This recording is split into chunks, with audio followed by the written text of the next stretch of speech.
পরবর্তী উম্মতদের সঙ্গে নবী করিম সাল্লাল্লাহু আলাইহি ইসলামের আনিত পয়গাম কোরআন এবং সুন্নাহর সাক্ষাৎ করিয়ে দেওয়ার সূত্র ব্রিজ হলেন সাহাবায়ে কেরাম। রাসূলের সুন্নাহ, রাসূলের উসওয়া আদর্শ পরের প্রজন্মের মধ্যে পৌঁছে দেওয়ার সবচেয়ে শক্তিশালী সূত্র হযরত সাহাবায়ে কেরাম। রাসূলুল্লাহ সাল্লাল্লাহু আলাইহি ইসলাম থুতু দেন, তারা থুতুটা ধরে ফেলেন, ওযু করেন, পানিটা সামলায় ফেলেন। আমাদের সামনে আলোচনা পেশ করবেন জনপ্রিয় ইসলামী মিডিয়া ব্যক্তিত্ব হযরত মাওলানা শরীফ মোহাম্মদ সাহেব দামাত বরকাত। হযরতকে তার আলোচনা পেশ করার জন্য অনুরোধ করছি। ফাআউযু বিল্লাহি মিনাশ শাইতানির রাজিম। বিসমিল্লাহির রহমানির রহিম। মুহাম্মাদুর রাসূলুল্লাহ ওয়াল্লাযীনা মাআহু আশিদ্দাউ আলাল কুফফারি রুহামাউ বাইনাহুম। সাদাকাল্লাহু মাওলানাল আযীম। সিয়ান পাবলিকেশনের পক্ষ থেকে আয়োজিত আশুরার দিনে মুবারক কিছু বিষয়ের উপরে মুবারক এই মজলিসের সম্মানিত সদর সভাপতি আহমদ রফিক ভাই, উপস্থিত ওলামায়ে কিরাম এবং বিভিন্ন দিক থেকে আগত আমাদের দ্বীনী ভাই ও বন্ধুরা,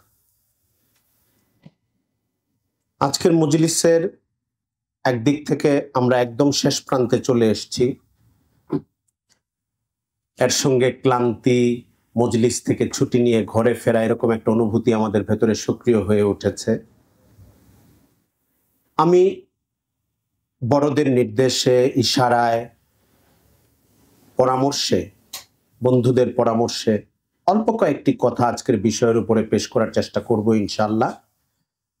যদিও বিষয়গুলো এমন, কিছু আমাদের অযোগ্যতার কারণে আমরা হয়তো দীর্ঘ আলাপ করতে পারবো না, সুযোগ দিলেও, কিন্তু বিষয়ের ভেতরে ঢুকলে বিষয়গুলো এমন যে আমাদের হৃদয়ের প্রশান্তি এবং হৃদয়ের খাদ্য যোগানোর জন্য হযরত সাহাবায়ে কেরামের জীবনের এক একটা অনুষঙ্গ, আমরা তো 1400 বছর পরে আছি, কিয়ামত পর্যন্ত অনাগত প্রজন্মের মানুষের ঈমানই সবচেয়ে শক্তিশালী খাদ্য এবং পাথেয় এবং পথ্য হলো হযরত সাহাবায়ে কেরামের জীবন। এজন্য সাহাবায়ে কেরামের জীবনের বিভিন্ন প্রসঙ্গ নিয়ে, ভালো মন নিয়ে, ভালো বিষয় নিয়ে কথা বলা এবং সেই মজলিসে উপস্থিত হতে পারা, এটা অনেক বড় সৌভাগ্যের, খুশকিসমতির বিষয়। আল্লাহ তাআলা আমাদের এই পুরা মজলিসকে কবুল করুন। আমাকে যে বিষয়টা দেওয়া হয়েছে আপনারা জানেন, সবগুলোই সামনে দিয়ে দেওয়া হয়েছে আগে। সাহাবায়ে কেরাম সত্যের মাপকাঠি।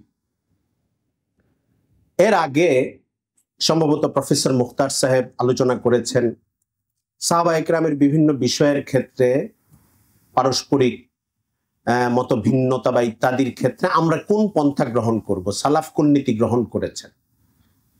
আহমদ রফিক ভাই মুসলমানদের মধ্যে খারিজি উৎপত্তি কখন হয়েছে, যেটার দ্বারা সাহাবায়ে কেরামের যুগে একটা বিশাল বিপর্যয়কর পরিস্থিতি তৈরি হয়েছিল, আমাদের করণীয় কি।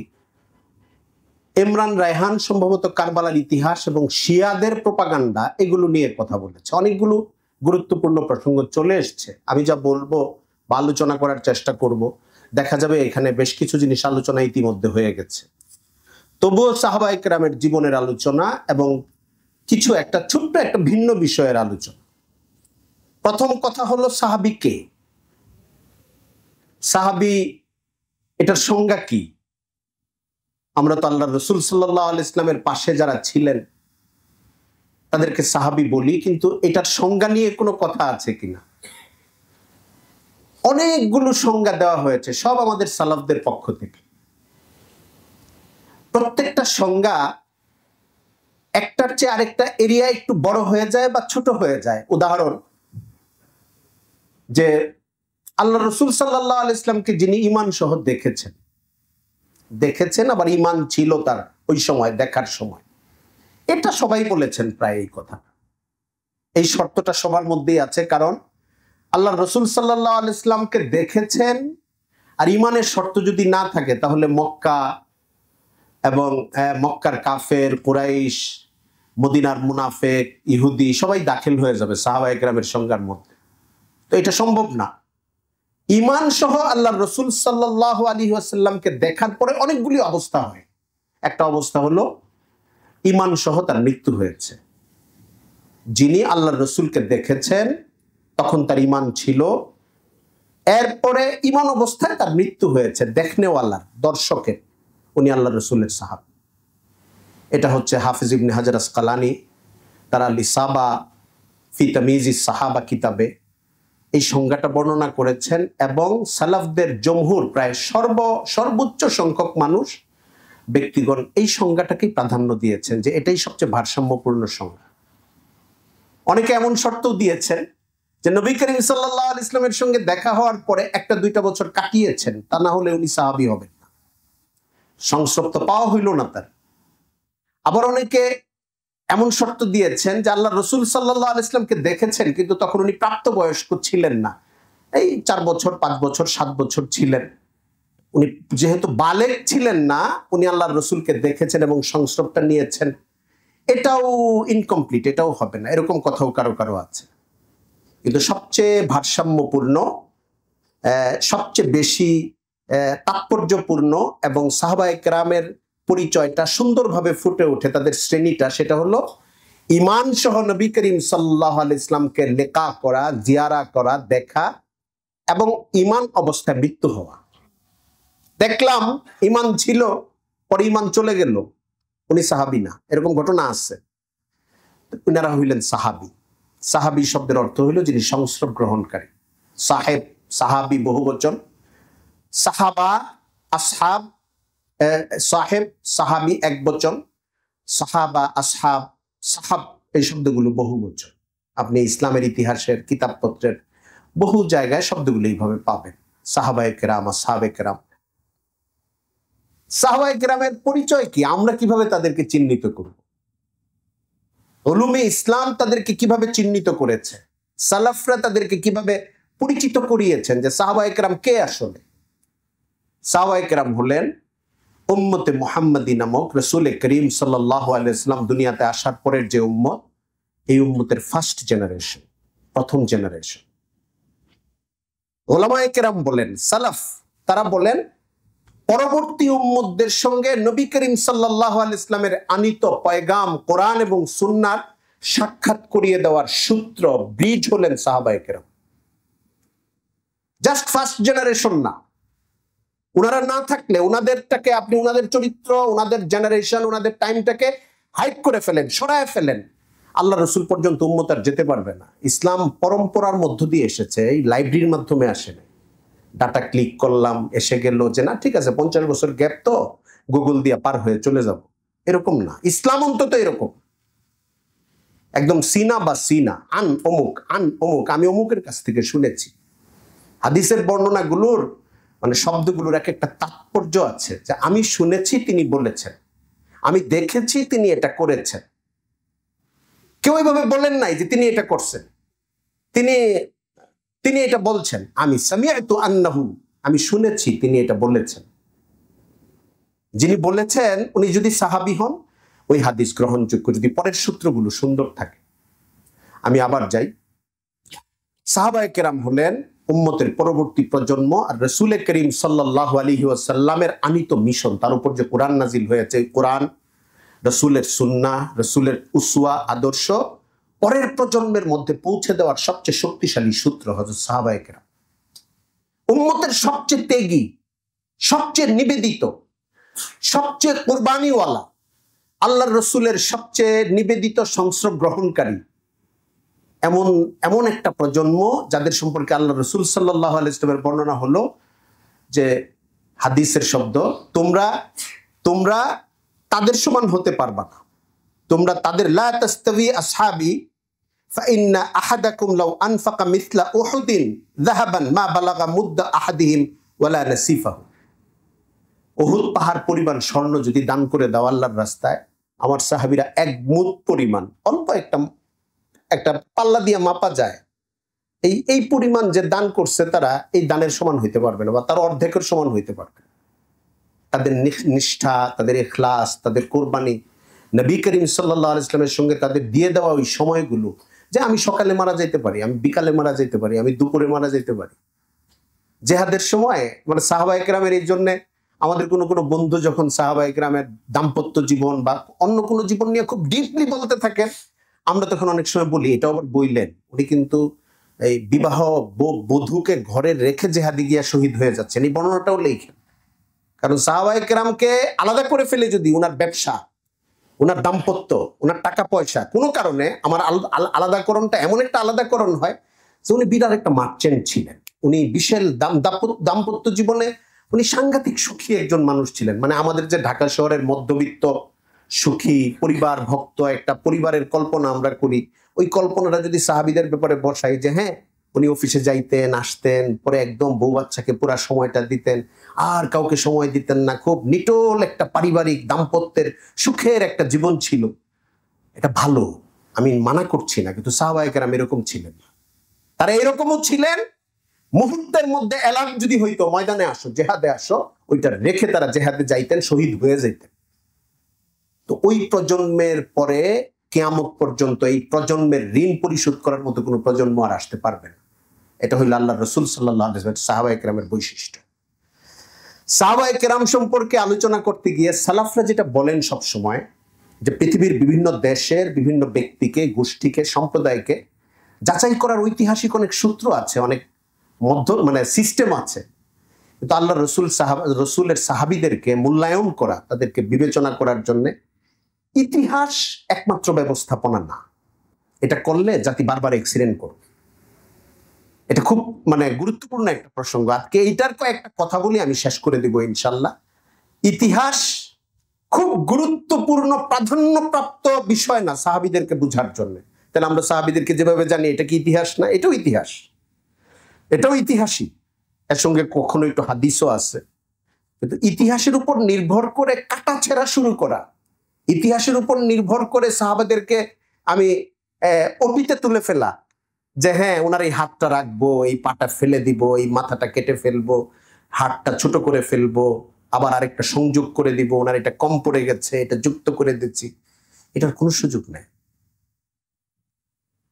সালাফদের মানে বক্তব্য, তাদের নীতি অনুসরণ করে আমাদের এক উস্তাদ আমাদেরকে দর্শে বলেছেন, সেটা হলো যে সাহাবায়ে কেরাম সম্পর্কে কোরআন কি বলে, হাদিস কি বলে, আল্লাহ রসুল সাল্লাল্লাহু আলাইহি ওয়াসাল্লাম কি বলেছেন, এর চেয়ে মারাত্মক উল্টা কোনো কথা যদি ইতিহাস আমাকে 50,000 বারও বলে, সাহাবায়ে কেরাম সম্পর্কে আমার কি আকীদা রাখতে হবে, আমার কি ধারণা রাখতে হবে, আমার তার প্রতি কতটা শ্রদ্ধা রাখতে হবে, কোরআন যদি সেটা আয়াতে বলে, হাদিসে যদি রাসূল করিম বলেন, আর ইতিহাস যদি তার উল্টা বলে, ইতিহাস তো শরীয়তের দলিল হিসাবে কখনো স্বীকৃত হয়নি। ইতিহাস তো ওই জায়গায় যায়ই নাই। লম্বা আলোচনা হয়েছে, মুফতি মোহাম্মদ শফি সাহেবের একটা আলোচনা আমি দেখলাম, যে ইতিহাস আর হাদিস সংকলনের ক্ষেত্রে সতর্কতার দিকগুলোর মধ্যে কতটা ভিন্নতা, হাদিসে এগুলির মধ্যে কত কঠিন ভাবে পরখ করা হয়, আর ইতিহাসে ওই মুহাদ্দিসি উনাকে যখন ঐতিহাসিক হিসেবে মূল্যায়ন করেন বা তার আলোচনা টেনে আনেন, তখন আবার আনেন যে উনি ওই কিতাবে ওইটা লিখেছেন, ওয়াকিদি তার কিতাবে এটা লিখেছেন, ইতিহাস হিসাবে আর উনি ধরেই নেন এটা রেশনের মাল, এটা কোনো কোয়ালিটি জিনিস না, এটা হাদিস না, এটা ইতিহাস। উদ্ধৃত করেন ঘটনা হিসাবে, পত্রিকার সংবাদপত্রের বক্তব্য যেরকম আমরা আনি, উদ্ধৃতি দেওয়া দরকার, আনতে হয়, সংশয়টা থাকে, জটিলতাটা থাকে, যে কালকে আবার এটাকে উড্র করা লাগতে পারে, অথবা এটা কোন মতাদর্শের পত্রিকা, কোন দিকে চলে যেতে পারে। ঠিক আছে, উনি বলেছে, আমার ঘটনাটার একটা সূত্র দরকার, সূত্রটা আমি নিয়ে আসলাম। মুহাদ্দিসরা এনেছেন ওই ইতিহাসের সূত্র হিসাবে এনেছেন, আবার উনাকে হাদিসের বর্ণনার ক্ষেত্রে রিজেক্ট করে দিচ্ছেন, যে উনি আদেল না, রিজেক্ট, এই জন্য রিজেক্ট যোগ্য, ওনাকে বাদ দিয়ে দিচ্ছেন। এরকম ঘটনা ঘটেছে। এই জন্য সাহাবায়ে কেরামের ক্ষেত্রে কোরআন এবং হাদিসের অবস্থান, এটা আমাদের জানলে আমরা কতগুলি জিনিস বুঝব। হযরত সাহাবায়ে কেরাম রাদিয়াল্লাহু আনহুমের সংজ্ঞা সম্পর্কে আলোচনা হইল। তাদের বৈশিষ্ট্য হলো যে তারা সবসময় নিবেদিত ছিলেন দিন প্রতিষ্ঠার জন্য, ব্যক্তিগত ইবাদাতের ক্ষেত্রে, রাসূলুল্লাহ সাল্লাল্লাহু আলাইহি ওয়াসাল্লামের জন্য ফেদাইয়াতের জন্য। সাহাবায়ে কেরাম সবসময়ই তো ছিলেন, বিশেষ করে সলহে হুদাইবিয়ার সময় যখন একটা টেনশন তৈরি হইল, হুজুর যাইতেছেন উমরায়, তারা করতে দিবে না, বাধাপ্রাপ্ত হইলেন, পরে হুদাইবিয়ার সন্ধি হইল, তখন তাদের পক্ষ থেকে প্রতিনিধি হিসেবে যিনি আসলেন কথা বলতে, উনি এসে দেখলেন তখন একটা টেনশনপূর্ণ টাইম, যুদ্ধ লেগে যেতে পারে, ফেরত নাও যেতে, বাইয়াত হইলেন সবাই।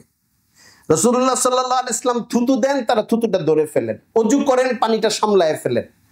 মানে এমন একটা অবস্থা, যিনি মক্কা থেকে আসছেন, উনি তো 8 বছর আগে তাকে দেখছেন, তো 6 বছর আগে তো দেখছেন মক্কায়, উনি দেখেন তার চারপাশের তার অনুসারীরা, সাহাবীরা এত শ্রদ্ধা তাকে করেন, উনি পরবর্তীতে মুসলমান হয়ে গেছেন, সাহাবী হয়ে গেছেন। উনি তার সম্প্রদায়ের কাছে গিয়ে যখন দুতিয়ালি গুলো করছেন, বৈঠকগুলো হচ্ছে কূটনৈতিক, যে হুদাইবিয়ার সন্ধি তো সন্ধি করার জন্য আসলে যান নাই, গিয়েছিলেন তো উমরা করার জন্য, পরে পরিস্থিতির কারণে সন্ধি করে তাদেরকে ব্যাক করতে হয়েছে। এর মধ্যে অনেকগুলি ডায়লগ হয়েছে, কথাবার্তা হয়েছে। তো ওই মক্কার প্রতিনিধি হিসেবে যিনি আসছিলেন, উনি তাদেরকে গিয়ে বললেন যে এই লোকের সঙ্গে তোমরা পারবা বলে মনে হয় না। তার ভক্তদেরকে, তার অনুসারীদেরকে এমন ফেদাই অবস্থায় তার কাছে দেখেছি, তার কোনো পানি তো মাটিতে পড়তে দেয় না, তার চারপাশে তার আগলায় রাখে, এর সঙ্গে তোমরা পারবা, এটা আমার কাছে মনে হয়। সাহাবায়ে কেরাম ছিলেন এরকম বৈশিষ্ট্য, 100% নিবেদিত একটা প্রজন্ম। এটা এরকম প্রজন্ম কিয়ামতের আগে আর আসার কথা না। উম্মত সাহাবায়ে কেরামকে এইভাবেই ধরেছে। সাহাবায়ে কেরামের মর্যাদা কি, এটাই আজকের আলোচনার প্রধান বিষয়। আজকে যে আমাকে বলা হয়েছে সত্যের মাপকাঠি, সাহাবায়ে কেরামের মর্যাদার একটা প্রধান অংশ নিয়ে কথা বলা। এটা সাহাবায়ে কেরামের মর্যাদা হইল গোটা উম্মতের মধ্যে আল্লাহর রাসূল সাল্লাল্লাহু আলাইহি ওয়াসাল্লামের সবচেয়ে কম টাইমের সাহাবী, সবচেয়ে কম পরিচিত সাহাবী, গোটা উম্মতের মধ্যে সাহাবীদের পরের যুগের সবচেয়ে বড় গাউস কুতুবের চেয়ে অনেক সম্মানের। তাবিঈন থেকে শুরু করলাম আমরা, এখন আরো যেতে থাকি। সাহাবীদের পরের যুগের যে কোনো বড় বুজুর্গ, অলি আউলিয়া, দরবেশ, যা আমরা বলি, মানুষের কত মিথ আছে অনেক সম্পর্কে, যে মানে এগুলি আমাদের দেশের সমস্যা, যে অমুক নাম ওযু ছাড়া নিলে রোমকম থেকে একটা লম্বা পড়ে যায় না, এগুলি তো একটা বেদাতের একটা চূড়ান্ত জায়গায় চলে যেতে থাকলে এটা হইতে থাকে। তো সাহাবায়ে কেরামের হাল হইল, যেই সাহাবীকে আমরা চিনি না, নাম জানি না, কিতাবের নাম নাই, ওই সাহাবীর মর্যাদা এরকম বহু বুজুর্গ আউলিয়া একসঙ্গে করলে তাদের মর্যাদার চেয়ে ওনার মর্যাদা অনেক বেশি। এটা উম্মত একমত, মানে এটা কোনো কবিতার কথা না যে আমি বলতেছি এখন জোর করে বলে ফেলছি, এমন না। সালাফ থেকে নিয়ে, তাবিঈন থেকে নিয়ে এই পর্যন্ত গ্রহণযোগ্য উম্মতের যে একটা ধারা, সালাফদের আলেমদের একটা ধারা, এই ধারা সাহাবাদের এই মর্যাদা সম্পর্কে একমত যে হ্যাঁ, সাহাবীদের এই মর্যাদা আছে। সাহাবায়ে কেরামের সবচেয়ে গুরুত্বপূর্ণ মর্যাদার দিকটা হলো আস-সাহাবাতু কুল্লুহুম উদুল, সাহাবীরা সবাই আদেল। ইসলামী উসুল, ইসলামী উলুমের ক্ষেত্রে আদেল একটা বিশেষ অর্থ রাখে, বিশেষ অর্থ। এমনি সাধারণ আলোচনায় আদেল মানে হলো ন্যায়পরায়ণ, কিন্তু ইসলামী উলুমের ক্ষেত্রে যে ওনার ভিতরে আদালত আছে কিনা, এই আদালত শব্দের অর্থ হলো তার ভিতরে নির্ভরযোগ্যতা আছে কিনা। ইসলাম যে নির্ভরযোগ্যতাটা চায়, এই নির্ভরযোগ্যতা আছে কিনা, পবিত্রতাটা আছে, নামাজ রোজা ঠিক আছে, কবিরা গুনাহ থেকে বেঁচে চলেন, সগীরা গুনাহ থেকে বেঁচে চলেন, এই বৈশিষ্ট্যগুলো তার মধ্যে আছে কিনা। যার মধ্যে এই বৈশিষ্ট্যগুলো আছে, ধরতে হবে তার ভিতরে আদালত আছে।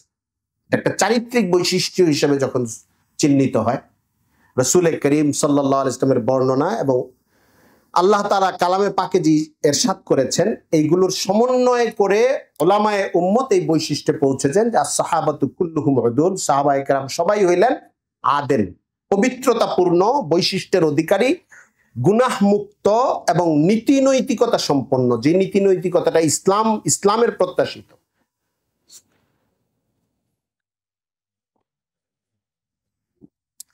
কোরআন শরীফে সাহাবায়ে কেরাম সম্পর্কে অনেক আয়াত আছে, দুই একটা আয়াত আমরা শুনি। কুনতুম খায়রা উম্মাতিন উখরিজাত লিন-নাস, মুফাসসিরিন বলেন যে এটা সাহাবায়ে কেরাম সম্পর্কে বলা হয়েছে, প্রধান মেজদা সাহাবায়ে কেরাম। আল্লাহ বলতেছেন তোমরা হইলা শ্রেষ্ঠ উম্মত, যারা মানুষের জন্য দাওয়াত দিতে বের হয়েছে।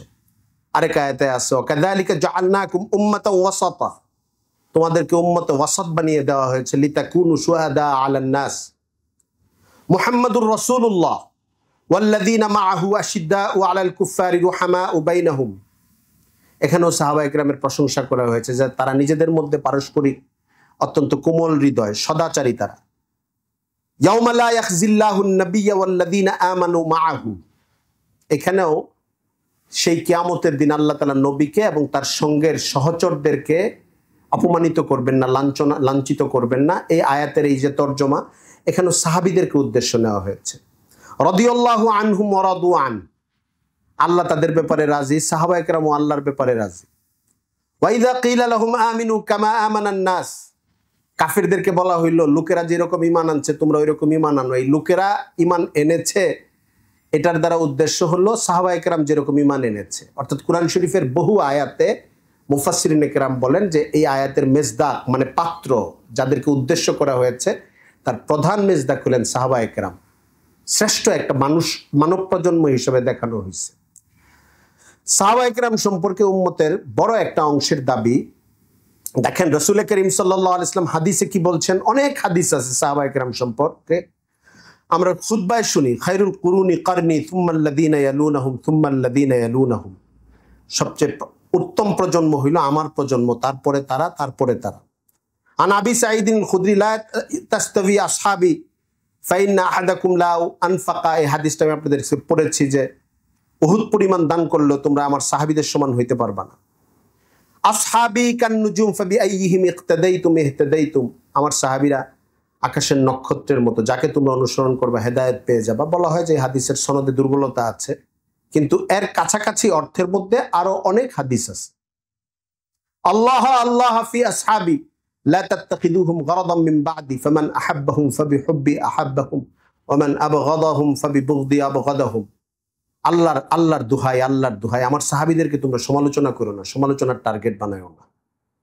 আর যারা তাদেরকে ভালোবাসবা তারা আসলে আমার প্রতি তাদের ভালোবাসার কারণেই তাদেরকে ভালোবাসবা সাহাবীদেরকে, আর যারা সাহাবীদেরকে অপছন্দ করবা তারা আমার প্রতি অপছন্দের কারণেই তাদেরকে অপছন্দ করবা।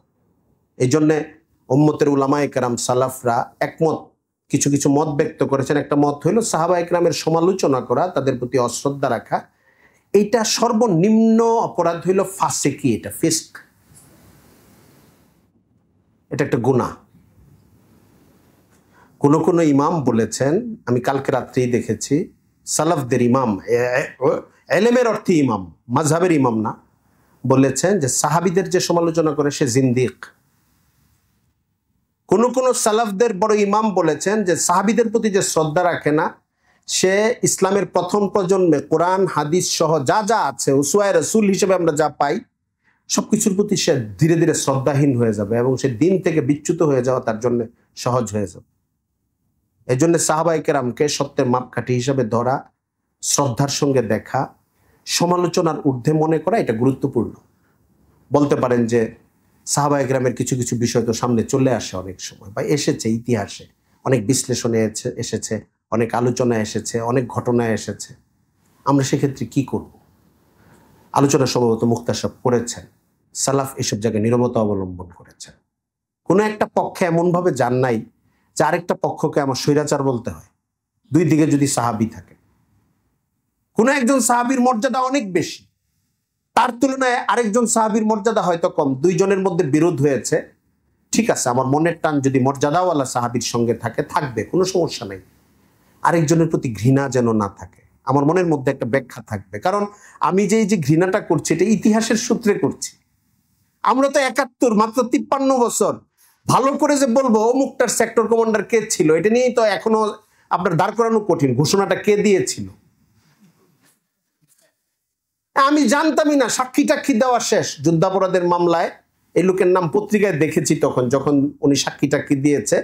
গত ১৫-২০ দিন আগে দেখি শিরু বাঙ্গালী, চট্টগ্রামের এক লেখক, মুক্তিযোদ্ধা কথিত, তা এখন চট্টগ্রামের সকল মুক্তিযোদ্ধারা বলতেছে যে উনি যে চট্টগ্রাম শহরে বিভিন্ন অভিযানের বর্ণনা দিয়ে বই লেখছেন, যে উনি এই জায়গায় পাকিস্তানি হানাদেরকে এইভাবে মারছেন, তার সঙ্গে অমুকে ছিল, যারা মারা গেছে এমন কিছু চরিত্র নিয়ে আসছে সে, যেন কেউ ধরতে না পারে। তো তারা বলতেছেন যে এই লোককে আমরা চিনি না। এখন উনি যে একজন ভুয়া মুক্তিযোদ্ধা এটার উপরে গত ২-৩ সপ্তাহ যাবৎ খুব চর্চা চলতেছে, অথচ এই লোকরে বাংলাদেশের একজন বিশিষ্ট মুক্তিযোদ্ধা হিসেবে যখন যুদ্ধাপরাধের মামলা চলছিল তাকে মামলায় সাক্ষী দেওয়ার জন্য আনা হয়েছে। ৫৩ বছর। আর সাহাবায়ে কেরাম আমাদের থেকে ১৪০০ বছর আগে গেছে। ইতিহাসের কোনো জিনিস যদি তাদেরকে প্রশংসা করায় ওইটা নিব, যদি ইতিহাসের কোনো জিনিস তাদেরকে আমাকে একটু গালি দিতে উদ্বুদ্ধ করে, আমাকে প্ররোচিত করে অন্যভাবে, আমি ওইটা থেকে মুক্ত হওয়ার চেষ্টা করব। কারণ ইতিহাস কোনো দলিল না। আল্লাহ রসুল তো বলেছেন তাদের মর্যাদা কি, আল্লাহ তাআলা নিজে বলে দিয়েছেন তাদের মর্যাদা কি। আমার কাছে হয়তো তথ্যের একটা অংশ খুব বড় হয়ে আসছে, হয়তো ঘটনার আরেকটা বিশ্লেষণ আমার সামনে নাই। হযরত মুআবিয়া কেন ইয়াজিদকে পছন্দ করলেন, বিয়ে দিতে চাইলেন, এটা একটা প্রেক্ষাপট। আর ইয়াজিদ যখন হুসাইনের সঙ্গে যে আচরণটা করেছে, এটা আরেকটা প্রেক্ষাপট, দুইটা প্রেক্ষাপট এক না। মানে এইটাতে ধরেই ওইটাতে যাওয়ার দরকার নাই আমার। হযরত মুআবিয়া রাদিয়াল্লাহু তাআলা আনহু, হ্যাঁ, ওনার জন্য অন্য সাহাবীরা যারা সমর্থন করেন নাই তাদেরও গ্রাউন্ড ছিল, কিন্তু হযরত মুআবিয়া রাদিয়াল্লাহু তাআলা একদম হারাম কাজই করেছেন, অপছন্দ করেই করেছেন। এজিদের তখনও এমনই অবস্থা ছিল, এই সিদ্ধান্তে আমার যাওয়ার দরকার নাই। কিন্তু এটা ঠিক, ইয়াজিদের যে আচরণ হযরত হুসাইনের প্রতি হয়েছে রাদিয়াল্লাহু আনহুম, এবং পরবর্তীতে হাররার ঘটনার সময় মদিনাবাসীর সঙ্গে যেটা হয়েছে, কোনো অবস্থাতেই মুসলমান, গায়রাতওয়ালা মুসলমান আলাদা করে আহলে বাইতের জন্য শ্রদ্ধা থাকতে হবে এটা জরুরি না, শ্রদ্ধা তো থাকতেই হবে। মানে যদি আলাদা নাও থাকে, সাধারণ গায়রাতওয়ালা মুসলমানের এটার প্রতি কোনো সমর্থন জানানোর সুযোগ নেই। এটা সে অপরাধ করেছে, এটা অন্যায় করেছে, পুরা মুসলিম ইতিহাসের জন্য এটা কলঙ্কের অংশ, এটা বেদনার অংশ। কিন্তু কোনোভাবেই আমি যেন একজন সাহাবীকে স্পর্শ করতে না থাকি, এটা তো একটা ইমোশনাল কথা হবে। অমুকে কি অমুক, তাহলে তার বাপ কি, ও তাহলে তার বাপও এরকম। মানে আমরা বলি না মব লিঞ্চিং শুরু হইতে থাকে, এটা ইতিহাসের মব লিঞ্চিং এর মতো। মানে এরে ধরছি তো এখন এরে ধর্ম, তারপরে এরে ধর্ম, তারপরে এরে ধর্ম। এটা তাহকিক বা যাচাইয়ের স্বাভাবিক নীতির মধ্যে পড়ে না এটা। আবারও আমি আগের জায়গায় যাই। সালাফরা বলেন সাহাবায়ে কেরাম সম্পর্কে কোরআন কি বলেছে আমরা দেখব, হাদিস কি বলেছে আমরা দেখব, ইতিহাস নেতিবাচক কিছু বললে সেটা আমরা দেখবো না, যদি এটা কোরআন এবং হাদিসের সঙ্গে মানে সাংঘর্ষিক হয়। কারণ আমি তো মানবো কোরআন আর হাদিসকে। শরীয়তের দলিল তো কোরআন, হাদিস, সুন্নাহ, ইজমা, কিয়াস।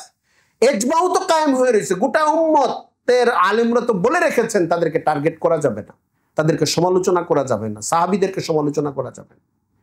আমরা আলোচনার শেষ প্রান্তে কয়েকটা কথা বলি। অনেকে বলে যে সাহাবায়ে কেরামের মধ্যে যারা মক্কা বিজয়ের পরে ইসলাম গ্রহণ করছেন তাদের একটু কোয়ালিটি কম ছিল। হ্যাঁ, ইসলামের ইতিহাসে যারা আস-সাবিকুনাল আউয়ালুন মিনাল মুহাজিরিন এবং আনসার, তাদের আলাদা আল্লাহ রাসূল আলাদা প্রশংসা করেছেন, তাদের অনেক মর্যাদা, এটা সঠিক, এটা সঠিক।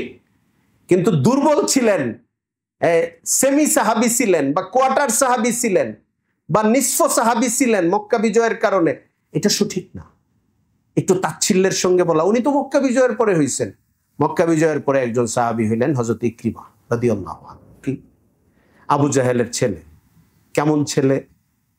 রাসূলুল্লাহ সাল্লাল্লাহু আলাইহি ওয়াসাল্লাম যখন মক্কায় মানে মদিনায় গেলেন, বদরের যুদ্ধ শুরু হলো, তখন পুরা প্রাপ্তবয়স্ক যুবক, উনি টকবগে। বাপ যেমন ইসলাম বিরোধী, উনিও ইসলাম বিরোধী। বাপ যেমন মুহাম্মদুর রাসূলুল্লাহ সাল্লাল্লাহু আলাইহি ওয়াসাল্লামের বিরোধী, উনিও তার বিরোধী। বাপের অনুসারী ছেলে। বদরে উনি শরীক হয়েছেন কাফেরদের সঙ্গে এসে, বাপের লাশ পাইছে, তার ভেতরে প্রতিহিংসা আরো বাড়ছে, জিঘাংসা এত বাড়ছে। উহুদের যুদ্ধে যারা অর্গানাইজিং করছে তাদের মধ্যে উনি একজন ছিলেন, ইয়াং ছিলেন, একটু ছিলেন। খন্দকের যুদ্ধের সময় অনেক অ্যাক্টিভ ছিলেন, তার রক্তে মাংসে ঢুকে গেছে মুসলমানদের, সাহাবীদেরকে কি ক্ষতি করা যাইতে পারে, মুহাম্মদ সাল্লাল্লাহু আলাইহি ওয়াসাল্লামকে কিভাবে আঘাত করা যাইতে পারে, এটা তার একটা ব্লাডে ঢুকে গেছে। আদর্শিক মানে এটা কি বলে, একটা জেনেটিক ভাব হয়ে গেছে এখন তার ভিতরে। এটা তার রক্তে অস্থিমজ্জায় প্রবেশ করছে ইসলাম বিরোধী। দেখেন আপনি হযরত খালিদ ইবনে ওলীদের ইসলাম গ্রহণের ইতিহাস দেখেন। খালিদ ইবনে ওলীদ তাদের যে বন্ধুত্বের একটা চক্রের মতো ছিল, হযরত আমর ইবনে আস, খালিদ ইবনে ওলীদ, ইকরিমাকে গিয়া কিন্তু উনি বলছেন আমি কিন্তু যাইতে চাইতেছি। ইকরিমা এটা সুলহ হুদাইবিয়ার কিছুদিন পরে যখন খালিদ ইবনে ওলীদ পরিস্থিতি দেখলেন যে সব পরিস্থিতি আরেক রকম হয়ে যাচ্ছে, জাহেরি দৃশ্যও মানুষের মনের মধ্যে প্রভাব বিস্তার করে, বিশাল সংখ্যক মানুষের মনের মধ্যে। আজকে দেশের একরকম পরিস্থিতি চলছে, এই পরিস্থিতি এই দিকে গেলে দেখবেন একদল মানুষ পদত্যাগ করবে, ওই দিকে গেলে দেখবেন একদল মানুষ দেশ ত্যাগ করবে। মানে বহু মানুষ দাগের মাঝখানে পা দিয়ে দাঁড়ায় রয়েছে। কিন্তু বাহ্যিক পরিস্থিতি যেই দিকে যায় সে সেই দিকে যাবে। নিবেদিত আদর্শিক মানুষ ডিসিশন নেয় ঝুঁকির সময়, আর বিশাল সংখ্যক মানুষ একটু পরে ডিসিশন নেয়। যাই হোক, ইকরিমা তখনও সাহস করছেন না, অথবা তার পরিবর্তনটা পুরাপুরি হয় না, তার ভিতরে জিদটা রয়ে গেছে। কিন্তু খালিদকে কিছু বলেন নাই, বলছেন খালিদের কথা জানায় দিছেন, আবু সুফিয়ানকে জানায় দিছে, ওনার এটা সহ্য হয় নাই। ইতিহাস আপনি হযরত খালিদ ইবনে ওলীদের ইসলাম গ্রহণের এই অংশটা ঢুকলে এটা পাবেন। মক্কা বিজয়ের পরে রাসূলুল্লাহ সাল্লাল্লাহু আলাইহি ওয়াসাল্লামকে যারা প্রতিরোধ করে তুলল, অস্ত্র হাতে নিয়ে, যে ছাড়বে না কাউরে, অল্প একটা অংশ, এর মধ্যে ইকরিমা ছিলেন। এরপরে রাসূলুল্লাহ সাল্লাল্লাহু আলাইহি ওয়াসাল্লাম যাদের উপর মৃত্যুদণ্ড দিয়ে দিলেন, যাদেরকে মারা হবে, ইকরিমা পালাইলেন, এটা উনিও এটার মধ্যে পড়ছেন, ওয়ান্টেড, তাকে এখন মেরে ফেলা হবে। উনি নদী পার হয়ে ইয়ামেনে চলে যাওয়ার নিয়ত করে চলে যেতেছিলেন, ওইখান থেকে ওনার বিবি এর মধ্যে ইসলাম গ্রহণ করে ওনাকে নিয়ে আসলেন। লম্বা কাহিনী, আমি ছোট করলাম। উনি আসার পরে যখন নিশ্চিত হইলেন, ওনার বিবি বললেন যে মুহাম্মদ সাল্লাল্লাহু আলাইহি ওয়াসাল্লাম আপনাকে নিরাপত্তা দিয়েছেন, আমি আপনার আমান নিয়ে আসছি, জামিন নিয়ে আসার মতো আর কি, জামিনের চেয়েও বড় কিছু, যে আপনার কিছু হবে না। উনি বলছে আমি শুনছি, আসেন। আসছেন রাসূলুল্লাহ সাল্লাল্লাহু আলাইহি ওয়াসাল্লাম, দাঁড়ায় গেছেন তাকে স্বাগত জানানোর জন্য, গায়ের কাপড় খুলে পড়ে গেছে, শরীরটা দেখা গেছে। ইকরিমা আসছেন, আসে কিছু কথাবার্তা হয়েছে, কথাবার্তা এরকম, ইয়া রাসূলুল্লাহ আপনি কি মুহাম্মদ আপনি কিসের দাওয়াত দেন সাল্লাল্লাহু আলাইহি ওয়াসাল্লাম। নবীজি তাকে বললেন আমি তো এই দাওয়াত দিই। আপনি আর কি করেন, আপনি আর কি, মানে উনিও খোলাসাগুলো জানতে চাচ্ছেন, আবার ওনার দ্বিধা সংশয় উনি কাটাইতে পারেন কিনা এটা বোঝার জন্য। ইকরিমা ওইখানে ইসলাম গ্রহণ করলেন, কাঁদলেন, বললেন আমার জন্য দোয়া করেন, আমি আমার জীবনের যত অপরাধ করেছি, অর্থ খরচ করেছি ইসলামের বিরুদ্ধে, তার চেয়ে দ্বিগুণ অর্থ আমি সামনের জীবনে ইসলামের জন্য আপনার জন্য করবো। এরপরে আমি আমার জীবনে যত যুদ্ধ জেহাদ করেছি আপনার বিরুদ্ধে, লড়াই করেছি, আমি তার চেয়ে দ্বিগুণ যেন করতে পারি আপনার রাস্তায়। হযরত ইকরিমা বেশি দিন সময় পান নাই। মক্কা বিজয়ের পরে নবী করিম সাল্লাল্লাহু আলাইহি ওয়াসাল্লাম বেশি দিন ছিলেন না, কিন্তু উনি শাহাদাত বরণ করেছেন। পরে নবী সাল্লাল্লাহু আলাইহি ওয়াসাল্লামের সঙ্গে সবগুলি জেহাদে ছিলেন, মিশনে ছিলেন। নবী সাল্লাল্লাহু আলাইহি ওয়াসাল্লামের ইন্তেকালের পরে উনি চোখের পানি ফেলতেন, কোরআন তেলাওয়াত করতেন। আর ইয়ারমুকের যুদ্ধে ওই যে বিখ্যাত ঘটনা, যে এক ভাই আরেক ভাইরে বলতেছে পানি আগায় দাও, একজন চিৎকার করে উঠছে পানি নিয়ে আসছে যে আমার একটু পানি দাও, আরেকজন চিৎকার দিচ্ছে অমুককে দাও তমুককে দাও। এই তিনজনের একজন ইকরিমা ছিলেন, আবু জাহেলের ছেলে, ইসলামের জন্য দুশ্মনীতে তার বুক ভরা ছিল। মক্কা বিজয়ের পরে ফার্স্ট টাইমও ইসলাম গ্রহণ করেন নাই, ওনাকে মোস্ট ওয়ান্টেড ছিল, উনি পালায়া চলে গেছিলেন মৃত্যুদণ্ড থেকে বাঁচা বা এই ধরনের আপনি যেভাবেই বলেন। খবর পাওয়ার পর নিয়ে আসছেন।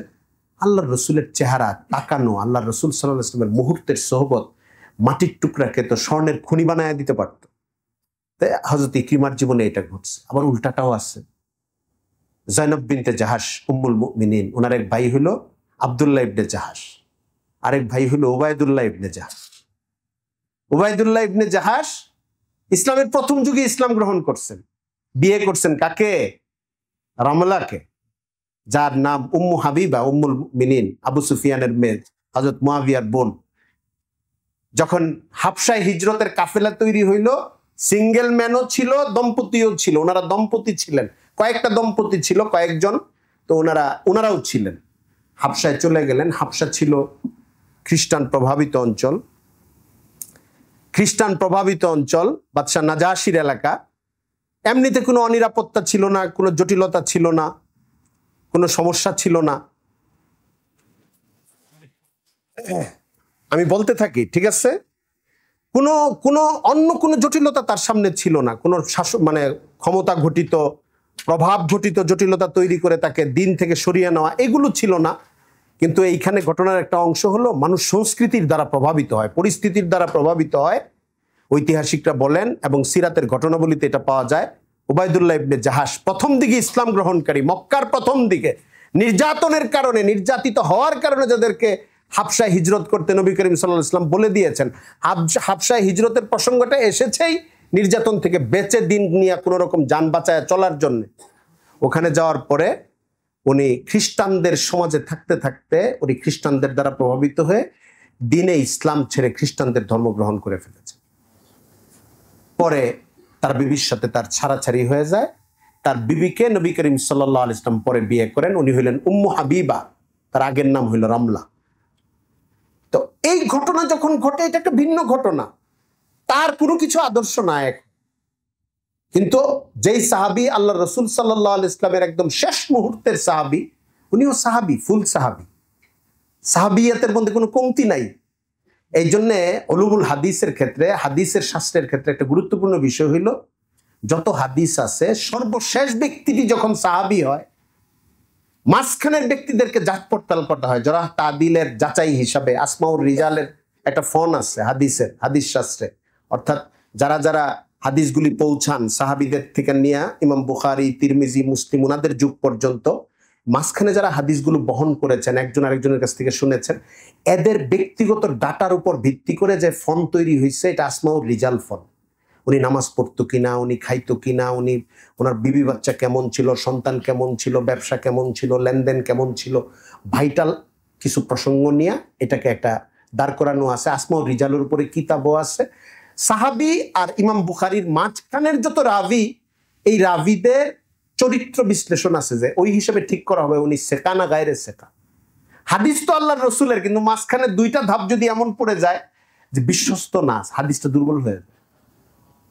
মানে এত কঠিন ভাবে হাদিসের সূত্রগুলোকে মেনটেইন করা হয়েছে, কিন্তু যখনই দেখা গেছে যে নবী করিম সাল্লাল্লাহু আলাইহি ওয়াসাল্লামকে কে বলছেন, ওয়াহশী বলছেন, কে বলছেন, একজন এমন সাহাবী বলছেন, ওনারে খুব একটা দেখা যায় না, পাওয়া যায় না, কিন্তু সাহাবী, ওইখানে আর যাচাইয়ের দরকার নেই। হাদিস শাস্ত্রের এটা মূলনীতি। সকল ইমামদের কাছে, সালাফদের কাছে, এটা আমরা যত আমাদের মধ্যে যত গ্রুপ আছে সকলের কাছে হাদিসের শেষ সূত্র যে সাহাবী, ওনারা নিয়ে আর যাচাইয়ের দরকার নেই। সাহাবীদেরকে আর যাচ পড়তাল করা হবে না, আল্লাহ রসুলের সাহাবীর পরের ব্যক্তিদেরকে যাচাই করা হবে। আর সাহাবাতু কুল্লুহুম উদুল, সাহাবীরা সবাই আদেল, সবাই আমাদের সমালোচনার ঊর্ধ্বে, সবাই অনুসরণযোগ্য। হ্যাঁ, যিনি পুরাপুরি বিভ্রান্ত হয়ে সাহাবীর সীমানার বাইরে চলে গেছে তার কথা ভিন্ন, আর যিনি সীমানার ভেতরে আছে, ভেতরে থাকার পরে একদম তার যে দিন, আল্লাহ রসুল সাল্লাল্লাহু আলাইহি ওয়াসাল্লামকে অনুসরণের তার যে জীবন, ইবাদতের ক্ষেত্রে, আমলের ক্ষেত্রে, আখলাকের ক্ষেত্রে, আমরা এটাকে অনুসরণ করব এবং জিন্দেগি আমাদের যাপন করার চেষ্টা করব। হ্যাঁ, এমনও যদি হয় যে বৃহত্তর সাহাবীর ওই আমলটাকে কম পছন্দ করেছেন, নাজায়েজ বলেন নাই, কম পছন্দ করেছেন, এবং ব্যাখ্যা অনুসারে ওইটা নাজায়েজ হয় না, ঠিক আছে, বেশিরভাগ মানুষ এটাকে অনুসরণ করেন নাই, আর আমার কাছে ওই বেশিরভাগ সাহাবীদের অবস্থানটাকে সঠিক মনে হয়েছে, ওইখানেও আমি আমার চয়েসটাকে ফিট করতে পারি, কোনো সমস্যা নেই, কিন্তু ওনাকে যেন আমি গালমন্দ না করি, এই জিনিসগুলো আমরা খেয়াল রাখবো। সাহাবায়ে কেরামের দুষ্ত্রুটি নিয়ে আলোচনার আগে আরেকটা ছোট্ট মূলনীতি বলে দিই।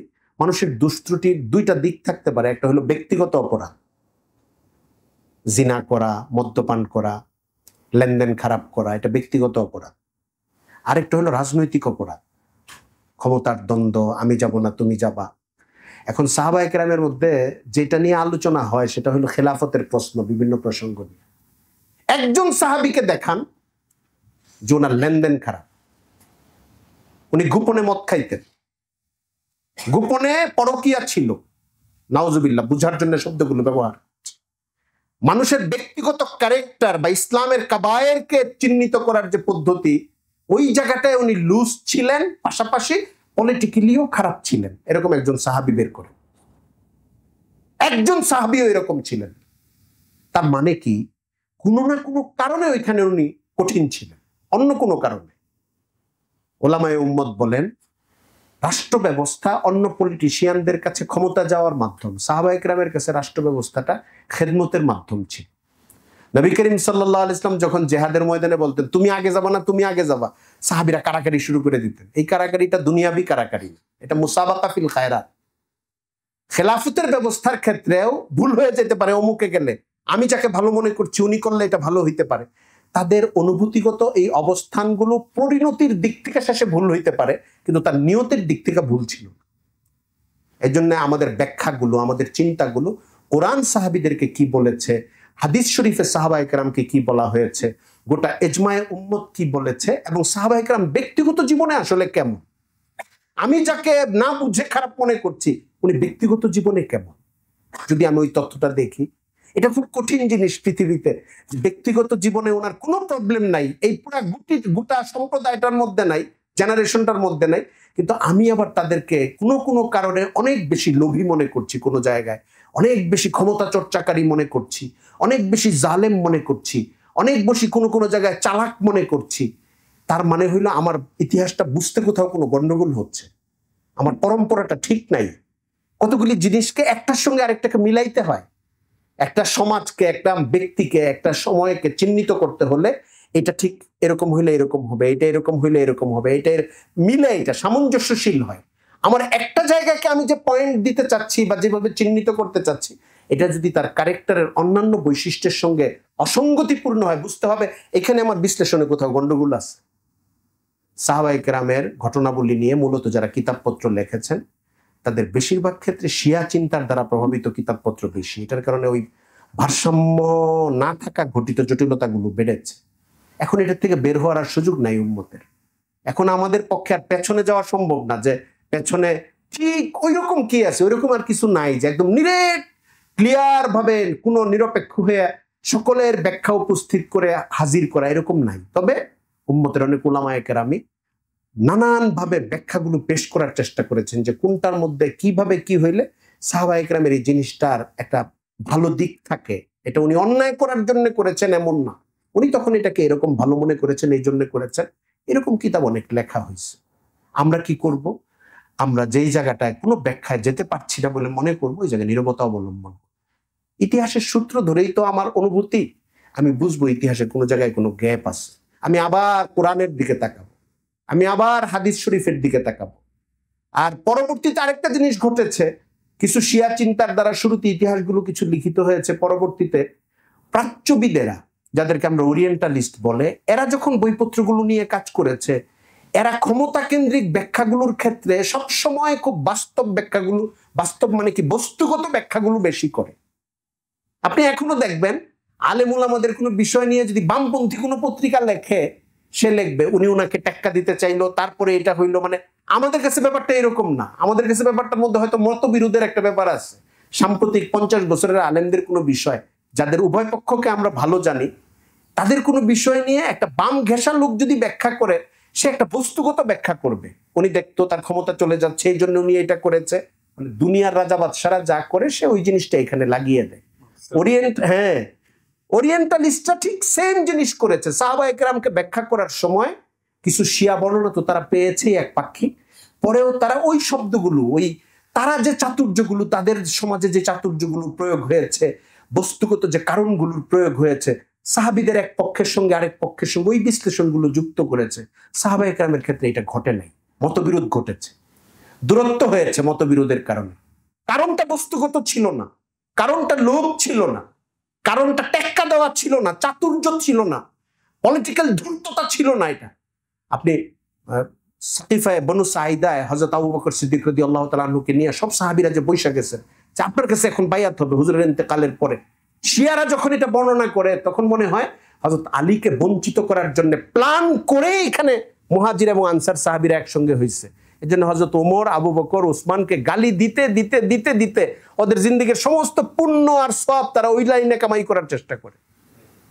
আপনি শিয়াদের সাথে কথা বললে দেখবেন, আমরা তায়েফ নিয়ে কান্নাকাটি করি, আল্লাহ রাসূল সাল্লাল্লাহু আলাইহি ওয়াসাল্লাম তায়েফে কি কষ্ট পেয়েছেন, উহুদ নিয়ে কান্নাকাটি করি, সাহাবায়ে কেরামের কষ্ট নিয়ে কান্নাকাটি করি, কিন্তু ওদের চিন্তার সূচনাটার মধ্যে আমার একটা ট্রমা ঢুকায় দেওয়া হয়েছে।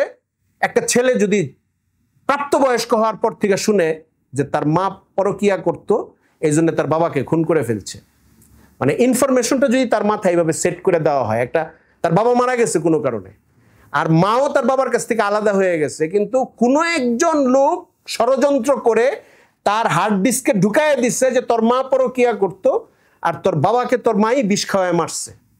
এই ছেলে মেন্টালি সবসময় একটা ট্রমার মধ্যে বড় হইতে থাকবে। তার মাও নাই এখন, বাবাও নাই, কিন্তু সে, তার কাছে দুনিয়াটা অন্ধকার অন্ধকার লাগতে থাকবে। অন্য কোনো দুশ্মন আর তার সঙ্গে দুশ্মনির দরকার হবে না। সে সবসময় নিজের সঙ্গে লড়াই করতে থাকবে, মনে হয় আমার মা এমন কেন, আমার বাবা এমন কেন। আপনি শিয়াদের সঙ্গে যদি কথা বলেন, তাহলে সে আবু জাহেলকে টাইম দিবে না, সে আবু জাহেল নিয়ে চর্চা করার টাইম নেই তার। সে মক্কার কাফের, কুরাইশ, ইহুদিদের সঙ্গে মুসলমানদের কি হয়েছে এটা নিয়ে টাইম নাই। সে কারবালা শুরু করবে, সাকিফায়ে বনু সাঈদা শুরু করবে, গাদিরে খুমের ঘটনায় আসবে। আপনি আপনার মাথাতেও কাজ করবে না। মক্কা থেকে মদিনা, মদিনা থেকে রাসূলের ইন্তেকাল পর্যন্ত, পরবর্তী খেলাফত পর্যন্ত 8টা-10টা এমন পয়েন্ট বের করবে যে এইখানে এইভাবে বঞ্চিত করা হয়েছে আহলে বাইতকে, এখানে এইভাবে বঞ্চিত করা হয়েছে হযরত আলীকে, এখানে এইভাবে হযরত ফাতেমাকে মজলুম করা হয়েছে। তাদের বাচ্চাদেরকে এই কাহিনীগুলি শোনানো হয়, বইগুলিতে পড়ানো হয়। তারা ইসলামের সঙ্গে কুফুরের লড়াই পড়ার চেয়ে সাহাবীদের সঙ্গে তাদের বানানো, মানে তাদের যে একক শ্রদ্ধার একটা পাত্র বানায়, যে হযরত আলী আর ফাতেমা আহলে বাইত। কিন্তু হযরত হাফসা কি আহলে বাইত না? আহলে বাইত তো রাসূলের পরিবার। ওমরের মেয়ে হাফসাও তো আহলে বাইত, আবু বকরের মেয়ে আয়েশাও তো আহলে বাইত, এবং রাসূলের অত্যন্ত প্রিয় স্ত্রী হযরত আয়েশা। কিন্তু তার হযরত আয়েশাকে গালি দিতে থাকবে, হাফসাকে গালি দিতে থাকবে। আর ইতিহাসের বর্ণনায়, আবেগের বর্ণনায় হযরত আবু বকরকে গালি দিবে, উমরকে গালি দিবে, গালি মানে ক্রোশের সঙ্গে গালি দিবে, জাহান্নামী বলে বলে গালি দিবে, সোয়াবের আশায় গালি দিবে। যেন আমরা হুমায়ুন আজাদ শুনলে যেরকম একটা গালি দিতে থাকি, বা একদম মানে সালমান রুশদি আসলেই যেরকম একটা কথা চলে আসে, যদি দেখি সালমান রুশদির কেউ প্রশংসা করতেছে, এমনি সালমান রুশদির নাম শুনলেই যে গালি বের হয়ে যাবে এমন না। আমার পাশের টেবিলে বসে কেউ যদি একটু প্রশংসা করতে থাকে তাহলে তো গালি আটকাইতে পারবো না। শিয়াদের এরকম একটা ট্রমা থাকে, এই ট্রমাটা নিয়ে তাদের চলতে হয়। এই জন্যে তারা সব সময় ওই মাইন্ডসেটটা নিয়ে থাকে, এখানে আমরা ঠকছি, এখানে আমাদের ইমামদেরকে ঠগানো হয়েছে, এইখানে কষ্ট দেওয়া হয়েছে। তাদের অনেক ভিডিও দেখবেন, বুক চাপড়াইতেছে, কাঁদতেছে। এই কান্নাগুলি তায়েফের কান্না না, কিন্তু আপনি খেয়াল করবেন আবু জেহেলের মাইরের কান্না না, ওহুদের কান্না না, এটা অন্য সাহাবীদের বিরুদ্ধের কান্না। এটা একটা জটিলতা। এটা মুসলিম ইতিহাসে যদি এই তাদের লাইনে চিন্তা করেন, সব সময় একটা মেন্টাল একটা অসুস্থতা, একটা মনস্তাত্ত্বিক বিরোধ, অন্তর বিরোধ নিয়ে মুসলিম উম্মার মধ্যে চলতে হবে। সাহাবীদের একে ভালো লাগবে, তাকে ভিলেন মনে হবে, তাকে খারাপ মনে হবে। এই রোগ এবং অসুস্থতার মধ্যে না গিয়ে কোরআন এবং হাদিস আমাদেরকে যে বলে দিয়েছে, যা বলেছে তার থেকে সাহাবাতু কুল্লুহুম উদুল, সকল সাহাবী আল্লাহর কাছে পছন্দনীয়, তারা মাফ পাবেন, ভুল হয়ে গেলে তারা ক্ষমা পাবেন। সাহাবায়ে কেরাম সম্পর্কে ছোট ছোট কয়েকটা বিষয়, যে তারা কি তাহলে পবিত্র ছিলেন, মাসুম ছিলেন? না, সাহাবায়ে কেরাম মাসুম ছিলেন না, মাগফুর ছিলেন। আম্বিয়ারা মাসুম ছিলেন, নবীগণ সবাই মাসুম, আল্লাহ হেফাজত করেন, তাদের ইসমত দিয়া রাখা হয়েছে। কিন্তু সাহাবীরা মাসুম ছিলেন, এটা আমাদের আকীদা না। মাহফুজ ছিলেন, মাগফুর ছিলেন, আল্লাহ তাদেরকে ক্ষমা করে দিবেন, ভুল হয়ে গেলে ক্ষমা করে দিয়েছেন। কারণ সাহাবীরা তো ঈমান আনার আগেও গুনাহ করছেন, ভুল পরবর্তীতেও যদি কোনো ভুল হয়েছে তাদের মাফ চাওয়ার সুযোগ হয়েছে, আল্লাহ তাদেরকে ক্ষমা করে দিচ্ছে। তো আমরা সাহাবায়ে কেরামের প্রতি, আমরা পরবর্তী 1400 বছর পরের যে প্রজন্ম, আমাদের কাজ হলো সিরাতকে পড়া, সাহাবায়ে কেরামকে পড়া এবং জীবনকে ওই আঙ্গিকে গঠন করার চেষ্টা করা। আমি আগে আবেগে বলে ফেলতাম বা এমনি বের হইতো, হিসাবে কথাটা এরকমই ছিল। কালকে আমি পড়তে গিয়ে দেখলাম হযরত মাওলানা মুফতি মুহাম্মদ শফি রহমতুল্লাহি আলাইহি, উনি বলতেছেন যে সাহাবায়ে কেরামের জীবন সিরাতেরই একটা জুজ। এটা উনার এবারত, মানে এটা আমার বলতে একটু ভয় করতো, আগে বের হয়ে পড়তো যে সিরাত পড়ার সঙ্গে আপনি সাহাবী পড়েন। আমি এইভাবে বলতাম অনেক সময়, সাহাবায়ে কেরাম না পড়লে সিরাতের বাস্তবায়নগুলি বোঝা যায় না, সাহাবায়ে কেরামের জীবন পড়লে এটা বোঝা যায়। উনি বলতেছেন সিরাতের একটা জুজ হইল সাহাবায়ে কেরামের জীবন।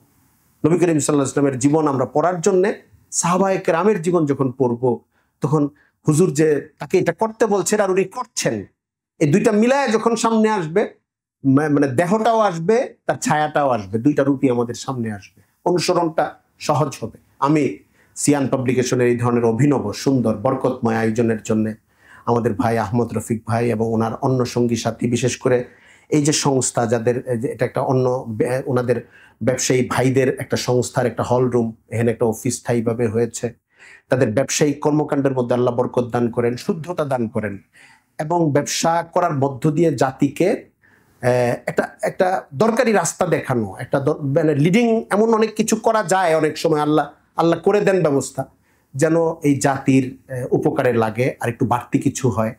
এবং এই ধরনের এলমি আয়োজন এবং ফিক্রি আয়োজন, চিন্তা, আমাদের চিন্তাগুলো, আমাদের বোধগুলোকে আরেকটু মেরামত করা, আরেকটু সাবান দিয়ে ধোয়া, আরেকটু ঠিকঠাক করা, একটু ডেটল লাগানো যেখানে ক্ষত বিক্ষত হয়ে গেছে, একটু পরিচর্যা করা, একটু সার দেওয়া, একটা সবুজ বৃক্ষ আবার যেন চিন্তার, সুস্থ চিন্তার, সুন্দর চিন্তার এরকম একটা ক্ষেত্র তৈরি হয়, এরকম আয়োজন যদি হয়, আমি তাদেরকে আহ্বান জানাবো।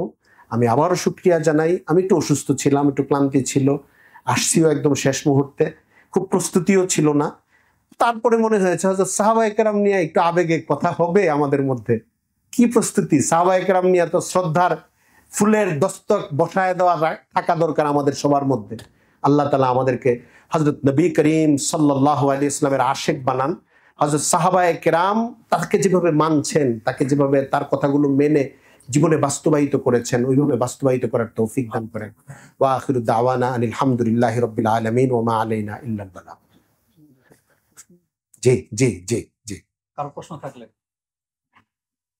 তিনটা ম্যাক্সিমাম। তিনটা প্রশ্ন, আমার প্রশ্নটা একটু লেন্দি হবে, যেটা আমার ইতমিনানের জন্য সংক্ষেপে করার চেষ্টা করছিলাম। এটা হচ্ছে যে আলী রাদিয়াল্লাহু তাআলা এবং মুয়াবিয়া রাদিয়াল্লাহু তাআলার সময় যে যুদ্ধটা সংঘটিত হয়, ওই সময় তো রাসূলুল্লাহ সাল্লাল্লাহু আলাইহি ওয়াসাল্লামের অনেক ভবিষ্যৎবাণী ছিল বা অনেক কথা ছিল যে আলী রাদিয়াল্লাহু তাআলা হকের উপর থাকবেন, আর অন্য যে জামাতটা থাকবে তারা বাকি জামাত হবে, বা এই ধরনের কথা ছিল। ওই despite being that kind of situation, Ali রাদিয়াল্লাহু তাআলা দলের মধ্যেই কিন্তু অনেক বিভাজন সৃষ্টি হয়েছে। কিন্তু দেখা যায় যে ওনারা নাহক থাকার পরেও, আমি লিটারালি নাহক বলছি, আকীদাগত নাহক না, সিদ্ধান্তগত। সিদ্ধান্তগত। জি, ওইখানে ওনারা নাহক থাকা সত্ত্বেও ওনারা কিন্তু এক ছিলেন। মুয়াবিয়া রাদিয়াল্লাহু তাআলা আন্ডারে ওনারা কিন্তু মানে বিভক্ত হন। কিন্তু আলী রাদিয়াল্লাহু তাআলা জামাতের মধ্যে অনেক বিভক্তি, হাসান রাদিয়াল্লাহু তাআলা জামাতের মধ্যে অনেক বিভক্তি। ঠিক আজকেও তাই দেখছি, শিয়ারাও আবার ওদের আকীদার মধ্যে এক। ওদিকে নুসাইরি ওদেরকে ইসনা আশারিয়ারা পছন্দ করে না, কিন্তু তারা এক, পলিটিক্যালি এক। এদিকে হুথি, এদিকে ইরাকের শিয়ারা, সবাই কিন্তু এক। বিভক্ত কারা? আমরা আহলুস সুন্নাহ ওয়াল জামাআহ যারা আমরা দাবি করি, আমরাই বিভক্ত। আমরা এমন ভাবে বিভক্ত যে আমরা এক জামাত আরেক জামাতকে সহ্য করতে পারি না। ইনফ্যাক্ট শুধু এক জামাত নয়, আমরা এক মুহাদ্দিসকে আরেক মুহাদ্দিস পছন্দ করে না। ব্যাপারটা এরকম পর্যায়ে চলে আসছে। মানে নাহকরা অলওয়েজ তারা ইউনিফাইড, বাট হকরা আমরা কেন সবসময় বিভক্ত? এবং এর কারণে কিন্তু আমরা উম্মাহ যত সাফার করতেছি, মানে এটা বলে। ঠিক আছে, জাযাকাল্লাহ ভাই। হ্যাঁ, সুন্দর, উনি সুন্দর বলেছেন। ওনার কথার মধ্যে একটা আবেগ, দরদ আছে উম্মতের প্রতি। 2-3টা প্রসঙ্গ। একটা প্রসঙ্গ হলো, এটা ঘটে অনেক সময়, ট্র্যাজেডিও ঘটে। মানে যদি এটা পেছনের দিকের কথা বলি, যেরকম আপনি কারবালার ঘটনার কথাই বলেন, হযরত হুসাইন রাদিয়াল্লাহু আনহু শেষে একদম একা হয়ে গেছে। মানে শেষ 1-2টা দিন যে গিয়েছে, খুব বেদনার গিয়েছে। মুসলিম ইবনে আকিল শহীদ হয়ে গেছেন, উনি ঘেরাও হয়ে গেছেন, উনি ফিরে আবার মক্কা মদিনায় যাবেন, ব্যবস্থা ছিল না। ওনার মতো মানুষ, গোটা মুসলিম উম্মাহ ওনার জন্য কাঁদতেছে এখন। কিন্তু ওই সময় 10 দিক থেকে 2000 করে বাহিনী চলে আসলেও তো এই ঘটনা ঘটতো না। কিন্তু ওই ট্র্যাজেডি ঘটে গেছে, এটা ইতিহাসে ঘটে। এটার দ্বারা সত্য মিথ্যা নির্ধারিত হয় না। সত্য মিথ্যা এক জিনিস, আর বাহ্যিক অবস্থার জটিলতা, ঐক্য অনৈক্য, এটা আরেক জিনিস। এটা একটা ট্র্যাজেডি। 2 নম্বর দিক হলো, বর্তমান পরিস্থিতিতে হুথি বলেন বা বিভিন্ন বলেন, আমি বর্তমান গাজার পরিস্থিতি যদি বলি, শিয়াদের আকীদা এবং মনস্তত্ত্ব নিয়ে কথা বলেছি, কিন্তু আন্তর্জাতিক পলিটিক্সের ক্ষেত্রে কখন কাকে কোথায় আপনার পাশে লাগবে, এটা একটা আরেক জিনিস। মানে হামাস কি করেছে ইরানের সাথে, যেটা ধোঁয়ার মতো বোঝা যায় যে একটা কিছু আছে, এটা একটা ভিন্ন জিনিস। যদি অন্যরা না করে, তাদেরকে সহযোগিতা না দেন, আর তাদের দরকার হয়, মানে পলিটিক্যাল অস্ত্রগত অনেক ধরনের সহযোগিতা, আমার আকীদার লোক না, উল্টা লোক, তার কাছ থেকেও তো নেওয়া যায়, নেওয়া হচ্ছে ওইটা। 3 হলো, এখন যে নানা ধরনের অনৈক্য, ভালো না। এটা আমাদের লিমিটেশন, এটা সীমাবদ্ধতা। আমরা আখলাক, মান এবং সাহাবায়ে কেরামের ওই মানে নিবেদিত আবেগ একটু কম আমাদের ভেতরে। আমি সবকিছুর সাফাই গাবো না, বিশেষ করে বিষয়টা যদি আমাদের যুগের সাথে হয়। সাহাবায়ে কেরামের ব্যাপারে আমাদের টাইট থাকতে হবে। আমাদের টাইমের ব্যাখ্যাটার সঙ্গে আবার সাহাবায়ে কেরামকে মিলানো যাবে না। আমাদের দূরত্বগুলো বা আমাদের ক্ষুদ্রতাগুলো ক্ষুদ্রতাই। আর অনেকে আছে আমাদের ভাইদের মধ্যে, সাধারণ শিক্ষিত ভাইদের মধ্যে, দিনের মধ্যে আসেন, ইখতিলাফ এবং বিরোধের মাত্রা সম্পর্কে জ্ঞান কম থাকে, তখন একজন আরেকজনের পক্ষ হয়ে যুদ্ধ একটা ভাব হয়ে যায়। ইমান কুফরের লড়াই না, আসলে আমাদের লড়াই মুস্তাহাবের পক্ষে বা বিপক্ষে, এটা আমলটা করা দরকার না। দেখা যায় বিরোধের পয়েন্টটা খুব দুর্বল, কিন্তু আমরা এটা নিয়ে, অথবা পছন্দ, আমি এই টুপি পরি, আরেকজন আরেকটা অন্যরকম টুপি পরে টুপি পরতে 2টা গ্রুপ হয়ে গেছে। কিরকম? উনি এবং ওনার ভাতিজা, ওনার অনুসারীরা ওই ধরনের পরে, আমারটা এই ধরনের পরে। এখন আমার পরিবারে যদি আবার ওই টুপি পরে কেউ চলে আসে, এই তুই এটা কি করলি, মানে এই যে একটা জটিলতা, এটা অনেকগুলি কারণে হয়। আমাদের চোখ ছোট, চিন্তা ছোট, এখনো আমরা বড় হয়ে উঠতে পারি নাই, যেখানে সমস্যাগুলো এইরকম। ওইখানে একটু উদারতা দিয়ে সবাইকে একটু বড় হইতে শিখানো। ইসলাম তো বড়, ইসলাম তো এই জায়গাগুলিতে ছোট হইতে বলে নাই। ইমান কুফরের জায়গাগুলিতে শক্ত থাকতে বলছে, শিরিক বেদাতের কঠিন জায়গাগুলোতে শক্ত থাকতে বলছে। কিন্তু এই যে একটু পছন্দের সমস্যা, আমাদের সব গ্রুপের মধ্যে এটা আছে, যে একটু হার্ড হয়ে যেতে থাকি, মনে হয় যে মানে আমার ইমান নিয়ে যেতেছে ব্যাগের থেকে, মানে এরকম একটা অবস্থা। তাড়াতাড়ি ব্যাগ টাইম না ধরে রেখে দিতেছে, যে আমার ওই টুপি পরাইয়া দিতেছে কেন। এরকম কিচ্ছু না, বরং জাওয়াজের যত সুরত আছে, যে গুঞ্জায়সাত গুলো আছে, যদি ঐক্যের জন্য যেভাবে চলতে হয় চেষ্টা করা দরকার, তবে ইসলামের মূলনীতির মধ্যে থাকা দরকার। এটা হইল মূল জিনিস। ইমান কুফুরের যে প্রাচীর, এই প্রাচীরের এই পক্ষে থাকা দরকার, ইমানের পক্ষে থাকা দরকার। এত উদারতা না যে আপনি কি করছেন, গতকাল আমি তো আল্লাহ নবীরে খুব গালি দিছি, বসেন বসেন চা খান।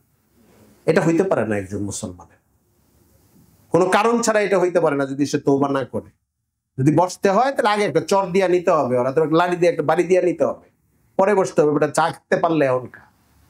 মুসলমানের এত বেগায়রাত হইতে পারবেন না, মানে মুসলমানের ফিকিরের মধ্যে ইমানের প্রশ্নে, ইমানের কুফুরের প্রশ্নে, ইহানতে রাসূলের প্রশ্নে, ইহানতে কোরআনের প্রশ্নে, যেহেতু আমাদের সমাজে এক ধরনের সেকুলারিজম, এনকারে ইসলাম দিন ছড়ায় পড়ছে, এই জন্য এই গায়রাত গুলো আমাদের ভেতরে থাকা দরকার। দাওয়াত দেবো ঠিক আছে, কিন্তু এরকম একটা ফিউজ ভাব হয়ে যাবে না যে সবসময় ইসলামের বিরুদ্ধে কথা বলে দাওয়াতের অকারণে আমার সাথে একটা বন্ধুত্বের ভান করছে, আমিও তার সাথে একটা বন্ধুত্বের ভান করে চলছি। এটা ঠিক না। যদি দাওয়াতের নিয়তে হয় যে হ্যাঁ ঠিক আছে, এটা শয়তান ইবলিস, এখন তারা একটু দাওয়াত দিব দেখে আমি তারা আমার পাশে বসাইছি, এটা হইতে পারে। অহেতু কিছু মনে না করা, এটা মুসলমানের জন্য ঠিক না। আল্লাহর নবীকে যে খারাপ কথা বলে তারে আপনি সহ্য করবেন কেন মনের দিক থেকে? দরকার হলে 1 ফিট, আপনার যদি দুর্বল থাকেন আপনি যে না আমার এখানে কিছু করার নাই, 2 ফুট দূরে গিয়ে বসে। তার সাথে বসতে হইলে দরকার হইলে আপনি একটু দাঁড়ায় যান। আমি মাসলা বলতেছি না, আমি ফিকির বলতেছি। মানে নিজের এই জায়গাগুলো ঠিক আছে, কিন্তু মুসলমান ভাইদের ক্ষেত্রে আমাদের পারস্পরিক ঘরানাগত জায়েজ ক্ষেত্রগুলোতে তীব্র দূরত্ব, তীব্র বচসা প্রবণতা, এটা ভালো না, এটা আমাদের ক্ষুদ্রতা, এটা আমাদের অযোগ্যতা। আল্লাহ তাআলা আমাদেরকে দিনের উপরে চলার তৌফিক দিন। আর কারো কোনো প্রশ্ন আছে? জি সংক্ষেপে ভাই, আপনার পয়েন্টটা ছিল সত্যের মাপকাঠি সাহাবায়ে কেরাম। জি। আমাদের ঊনবিংশ শতাব্দীর একজন লেখক, উনি হচ্ছে একটা বই লিখে গেছেন। প্রথমে কিছু সাহাবীর সমালোচনা করছেন, আবার পরবর্তীতে ওই সাহাবীদেরই হচ্ছে আপনার মানে সম্মানসূচক বাক্য দিয়ে তাদেরকে অনেক উচ্চ মর্যাদায় নিয়ে গেছেন। এখন তার সেই বইটা পড়া আমাদের জন্য কর্তব্য, মানে আমার সেই বইটা পড়তে পারবো। দেখেন, আমি ইচ্ছা করে কোনো ব্যক্তি, কোনো বই, কোনো কিছুর দিকে যাই নাই, ইচ্ছাও নাই। এইসব ক্ষেত্রে ধরেন কথাটা এরকম যে একটু ঝুঁকিপূর্ণ আলোচনা আছে, এটা ইমান কুফুরের প্রশ্ন হোক, সাহাবায়ে কেরামের মর্যাদার প্রশ্নে হোক, যার বিবেচনা শক্তিটা ওই বিষয়ে দাঁড়ায় যায় থাকে সঠিকভাবে, যে হ্যাঁ মোটামুটি সালাফরে কি বলেন আমি জানি, আমার ভিতরে একটা প্রতিরোধ শক্তি এখন দাঁড়িয়ে গিয়েছে, তার পড়তে ভয় নাই। কিন্তু যার চিন্তাটা এই ব্যাপারে গ্রো করে নাই, সামনের দিকে দাঁড়ায় নাই, একটা একটা একটা একটা রূপ দাঁড়ায় নাই, এটার পরিশুদ্ধ রূপটা দাঁড়ায় নাই, তার জন্য এটা নিরাপদ না। আমি আমার ব্যক্তিগত অভিজ্ঞতা থেকে দেখেছি, ইসলামপন্থী, ডানপন্থী, বামপন্থী এমন অনেক লোক কোনো বিতর্ক শুরু হওয়ার পরে বলে, হুজুর আমি তো পড়লাম, জিনিসটার মধ্যে তো আমি কিছু পাইলাম না, তো ঝামেলাপূর্ণ কিছু পাইলাম না, অনেক ঝামেলা, কিন্তু সে পাইতেছে না। তখন আমি বুঝলাম যে আসলে জিহ্বা তৈরি হইতে হয়। সে পাবে কেমনে? তার তো ওই যৌক পয়দাই হয় নাই, সে বুঝবেই না যে এখানে কি গন্ডগোলটা লাগানো হয়েছে। তার বিবেচনা থেকে সে বুঝতেছে এখানে কোনো সমস্যা নেই, এভাবে তার মেজাজ আর ওইটার মুয়াফেক হয়ে যাচ্ছে, যেটা থেকে আমরা রক্ষা করতে চাচ্ছি। আমি আবারও বলছি, ঝুঁকিপূর্ণ কন্টেন্ট, ঝুঁকিপূর্ণ টেক্সট অথবা ভিডিও, অডিও, ইমানের মানে দিনই ইমান বলবো না, সবকিছু ইমানই ইস্যু না, অনেক কিছু দিনই ইস্যু, মানে ইমানের ক্ষতি হয়তো হবে না, গুনাহ হইতে থাকবে, এরকম অনেক ইস্যু হইতে থাকে। আরেকটা অনেক কিছু আছে অর্ধেক আকিদা অর্ধেক ফিকির, ফিকিরটা যদি আস্তে আস্তে আরো খারাপ হইতে থাকে, আকিদাটা আরেক দিকে যাইতে থাকবে। সবকিছু শুরুতেই আকিদা হয়ে যায় না অনেক সময়। তো এই জায়গাগুলিতে নিরাপদ জিনিস পড়াটা ভালো, চিন্তা পরিণত হওয়ার আগ পর্যন্ত, এলেম পরিণত হওয়ার আগ পর্যন্ত, এই বিষয়ে বুঝবুদ্ধি গাইডলাইনটা কমপ্লিট হওয়ার আগ পর্যন্ত ঝুঁকির মধ্যে না যাওয়াটা ভালো। এটা একটা জেনারেল কথা আমি বলবো। জি লাস্ট ছোট করে ভাই, লাস্ট ছোট করে। ওয়ালাইকুম আসসালাম। মানব জাতি আদর্শ হিসেবে পাঠিয়েছে। জি সাহাবায়ে-কেরামরা আমাকে শিখিয়েছেন যে কিভাবে তাকে ভালোবাসতে হয়। তো আমাদের সাহাবায়ে-কেরাম রাদিয়াল্লাহু তাআলা আনহুদের ইন্ডিভিজুয়াল কিছু কোয়ালিটি ছিল, যেমন উমর রাদিয়াল্লাহু তাআলা আনহু অনেক বেশি সাহসী ছিলেন, জি আবু বকর রাদিয়াল্লাহু তাআলা আনহু অনেক বেশি দানশীল ছিলেন। জি তো আমরা যদি আবেগের বশে এরকম বলি যে আমি জীবনে আবু বকর রাদিয়াল্লাহু তাআলার মতো দানশীল হয়ে মরতে চাই, হ্যাঁ। বা ওমর রাদিয়াল্লাহু তাআলা, কোনো সমস্যা নেই, কোনো সমস্যা নেই। এক্ষেত্রে কি রাসূলুল্লাহ সাল্লাল্লাহু আলাইহি সালাম। ওয়াসাল্লাম কোনো অসম্মান করবেন? না না, এটা একটা সুন্দর প্রশ্ন। দেখেন, আমি আমার অমুক উস্তাদের মতো হইতে চাই, এটাও তো অনেকে বলতে পারে। ভাইয়ের প্রশ্নটা আমি নিয়ে নিলাম, প্রশ্নের উত্তর দিচ্ছি আমি। মানে একজন বলতে পারে না যে আমি আমি আমার এই উস্তাদকে যে দেখেছি এত নামাজ, তেলাওয়াত, লেনদেন এবং তার যে জীবন, আমি তার মতো হইতে চাই। এখন যদি আপনি এসে বলেন না, আপনি তো হবেন রাসূলুল্লাহ সাল্লাল্লাহু আলাইহি ওয়াসাল্লামের মতো, আপনার উসওয়া তো উনি, আপনি এটা কি বলতেছেন? এই যে ভাই যেটা বললো যে সাহাবী হযরত আবু বকর সিদ্দিকের মতো আপনি হবেন, আপনি তো হবেন রসুলের অনুসারী হবেন। এগুলি আসলে একটার সাথে আরেকটা মানে প্রাচীন না, এটা পরিপূরক। ওই উস্তাদকে আপনার পছন্দ এই জন্যই হয়েছে যে উনি রাসূল সাল্লাল্লাহু আলাইহি ওয়াসাল্লামের আদর্শকে পছন্দ করেন। মানে এইটা রাসূল সাল্লাল্লাহু আলাইহি ওয়াসাল্লামের আদর্শ বিকল্প হিসেবে বলা হয় নাই, এটা হইল ওইটার পরিপূরক হিসাবে, যে আমার কাছে কাছের নমুনা উনি, ওনার যে নামাজ, ওনার যে তেলাওয়াত, ওনার যে লেনদেন, এটা আমার কাছে এত ভালো লাগছে, এই জন্য এই নজিরটা হয়তো আমার সামনে এসছে। আর ওনার বেশিরভাগ জিনিস আমার পছন্দ হয়েছে। এটা উসওয়া কোরআনের কারীমে যে আল্লাহ তাআলা ইরশাদ করেছেন, লাকাদ কানা লাকুম ফি রাসূলিল্লাহি উসওয়াতুন হাসানাহ লিমান কানা ইয়ারজুল্লাহ ওয়াল ইয়াউমাল আখির। মানে গোটা মুমিনদের জন্য এবং গোটা পৃথিবীর মানুষের জন্য। পৃথিবীর মানুষ এই অর্থে যে তার তো ঈমান আইন নেই, পরে হুজুরকে অনুসরণ করতে হবে, আর মুমিন তো ঈমানের মধ্যেই আছে। তো যখন পরবর্তী কোনো মানুষ, সেটা হযরত আবু বকর থেকে উম্মতের প্রধান শ্রেষ্ঠ মানুষ, ওনার থেকে একদম আমার কাছের একজন মানুষ হোক, যার আখলাক সুন্দর, আমল সুন্দর, বুজুর্গি আছে, তাকে দেখেও যদি মনে হয় ওনার মতো আমার হইতে ইচ্ছা করছে, এটার গুঞ্জায়েশ আছে, এটা বলার মধ্যে কোনো ক্ষতি নাই। যদি মনের মধ্যে এটা না থাকে যে আমি এটার দ্বারা আল্লাহর রসুলকে কেটে দিলাম, নাউজুবিল্লাহ, আমি আসলে এর মতোই হইতে চাই, আমি সিরাতের বিষয়টা আমার মাথায় আসছে, আমি ওই রকম হইতে চাই না, নাউজুবিল্লাহ, ইন্টেনশন যদি এরকম নিজের মধ্যে থাকে তাহলে এটা ক্ষতিকর কথা, ভয়ঙ্কর কথা। আর যদি এটা না থাকে, সাধারণ কথা থাকে, এটা কোনো সমস্যা না তো, কারণ এটা ওইটারই পরিপূরক। জি, জাযাকুমুল্লাহু খায়রান। আসসালামু আলাইকুম। এই কথাটা আমরা আমাদের চিন্তা ছিল যে মাগরিবের আগে আমরা আমাদের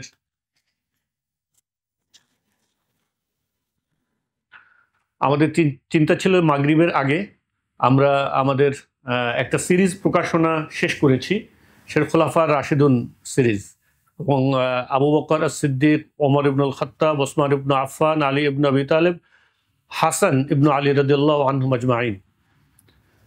তো আমরা কিছু কথা বলবো তখন চিন্তা করেছিলাম, কিন্তু আমাদের উস্তাদ মুখতার সাহেব উনি যে আলোচনা করে যাচ্ছিলেন, এটাকে ইন্টারাপ্ট করাটা আমরা সঠিক মনে করিনি, যে কারণে কথাগুলো আমরা বলিনি।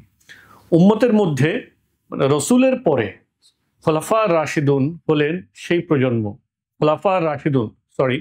খোলাফা রাশিদুন হলেন তারা যাদেরকে অনুসরণের ব্যাপারে আমাদের কাছে আমাদের কাছে আপনার মানে ডিভাইন গাইডলাইন, যেটা আল্লাহ রসুলের পক্ষ থেকে এবং আল্লাহর পক্ষ থেকে আমাদের প্রতি নির্দেশনা আছে। তারা কারা? খোলাফা রাশিদুন। রাসূল সাল্লাল্লাহু আলাইকুম বিসুন্নতি ওয়া সুন্নতি খোলাফা রাশিদিন। হ্যাঁ, এবং কোরআনের ভিতর অনেক আয়াতে আছে, ফাইন আমানু বিমিসলি মা আমানতুম বি ফাকাদ ইহতাদাও, যদি তাদের মতন ঈমান আনো।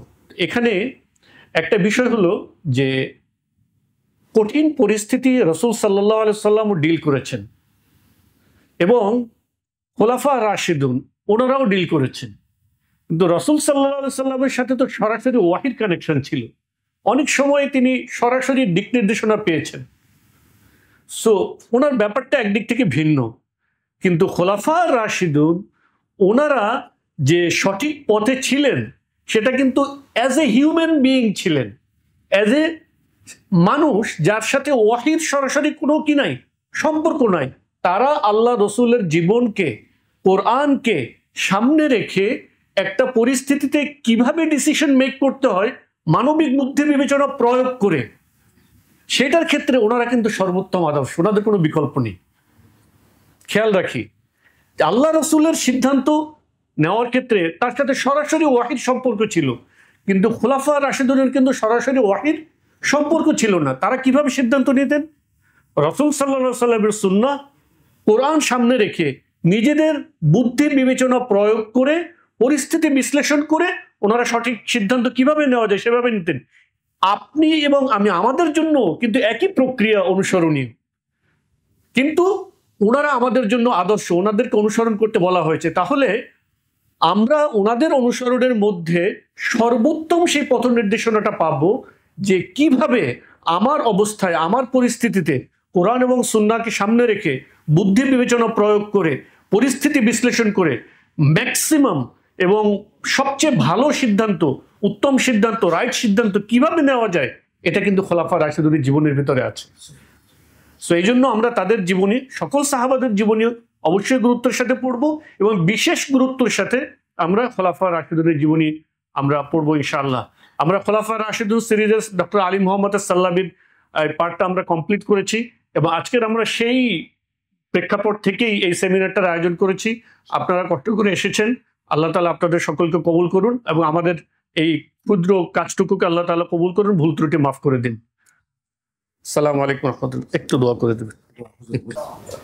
اللهم انت ربي لا اله الا انت خلقتني وانا عبدك وانا على عهدك ووعدك ما استطعت اعوذ بك من شر ما صنعت ابوء لك بنعمتك علي وابوء بذنبي فاغفر لي فانه لا يغفر الذنوب الا انت. اللهم صل على سيدنا ونبينا ومولانا محمد وعلى اله وصحبه وبارك وسلم. ربنا ظلمنا أنفسنا وإن لم تغفر لنا وترحمنا لنكونن من الخاسرين. ربنا آتنا في الدنيا حسنة وفي الآخرة حسنة وقنا عذاب النار. رب ارحمهما كما ربياني صغيرا. ربنا هب لنا من أزواجنا وذرياتنا قرة أعين واجعلنا للمتقين إماما. ইয়া আল্লাহ ইয়া আরহামার রাহিমিন, আমাদের জিন্দেগির সমস্ত গুনাহ খাতা মাফ করে দেন। ইয়া আল্লাহ আপনি আমাদেরকে সহি রাস্তার উপরে চলার তৌফিক দান করেন।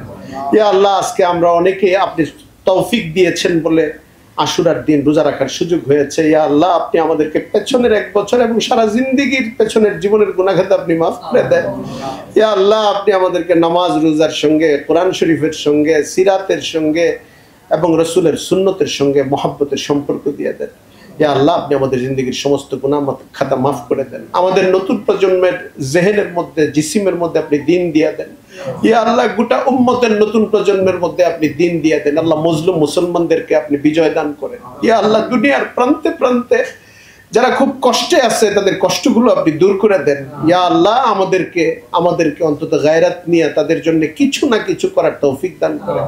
ইয়া আল্লাহ এই মুসলমানদেরকে ঈমান, ইজ্জত এবং স্বাধীনতার সম্পদ দান করেন। ইয়া আল্লাহ আপনি আমাদেরকে মাফ করে দেন, আমাদের দোয়াগুলোকে কবুল করেন, আজকের আয়োজনকে আপনি কবুল করেন। আমাদের প্রত্যেককেই যার যার সামর্থ্য অনুযায়ী আপনি আমাদের সামর্থ্য বাড়ায় দেন। দিনের নানা ধরনের দরকারি কাজগুলোর সঙ্গে যুক্ত থাকা, কাজগুলো করা, কাজগুলো পেশ করা আপনার দরবারে তৌফিক দান করেন। ইয়া আল্লাহ আপনি আমাদেরকে ইখলাস দান করেন, আপনি আমাদেরকে ক্ষমার সম্পদ দান করেন, মাফির সম্পদ দান করেন।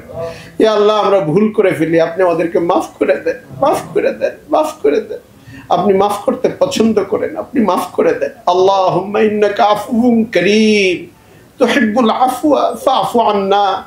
ربنا تقبل منا إنك أنت السميع العليم وتب علينا إنك أنت التواب الرحيم والحمد لله رب العالمين.